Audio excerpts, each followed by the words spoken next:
ఆంధ్ర రాష్ట్రంలో స్థానిక ఎన్నికలకు నగరాన మోగనున్న నేపథ్యంలో స్థానిక నాయకులు ఎక్కడికక్కడ సిద్ధమవుతున్నారు. గ్రేటర్ విశాఖ మున్సిపల్ కార్పొరేషన్ 98వ వార్డుల నుంచి 120 వార్డులుగా రూపాంతరం దిద్దుకుంటుంది. బైపిల్లి గాంధీ గాజువాక పారిశ్రామిక ప్రాంతంలో పరిచయం అవసరం లేని పేరు.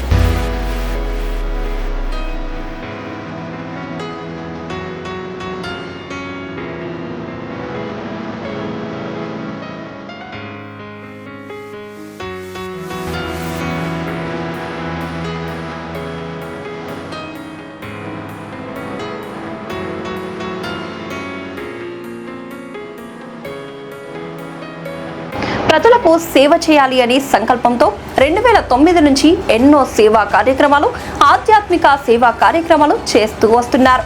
ప్రస్తుతం రాష్ట్ర టీడీపీ అధ్యక్షులు గాజువాక శాసనసభ్యులు పల్లా శ్రీనివాసరావు మీద అభిమానంతో 2014లో చంద్రబాబు నాయుడు సమక్షంలో టీడీపీ పార్టీలోకి చేరి పల్లా శ్రీనివాసరావు వెంట నడవడం ప్రారంభించారు. 2021లో జరిగిన కార్పొరేషన్ ఎన్నికలలో 65వ వార్డు నుంచి టీడీపీ అభ్యర్థిగా బరిలోకి దిగారు. వైసీపీ, టీడీపీ, జనసేన మధ్య త్రిముఖ పోరు జరిగింది. జనసేన పార్టీ నుంచి రెయ్యి రత్నం బరిలోకి దిగగా వైసీపీ నుంచి బొడ్డు నరసింహం పాత్రుడు బరిలోకి దిగారు. జనసేన పార్టీకి చెందిన రెయ్యి రత్నం గాంధీ ఇద్దరు ఒకే మత్స్యకారుల సామాజిక వర్గానికి చెందినవారు. 10 రోజుల ముందు ఎన్నికల బరిలో దిగిన గాంధీ 1600 ఓట్లు పైగా సాధించారు.